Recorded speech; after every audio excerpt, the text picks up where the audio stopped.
Sometimes people may think it's ugly, maybe bizarre, but it's always fascinating.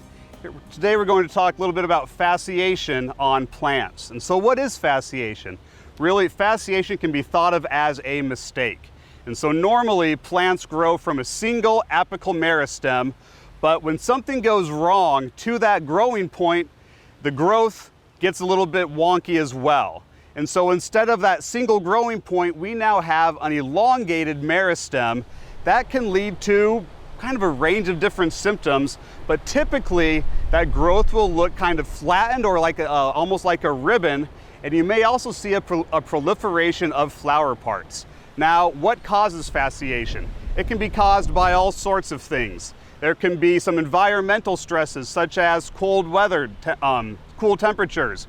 Maybe a herbicide can cause it, or some sort of insect feeding, or some other mechanical injury, maybe lawn mowing as well.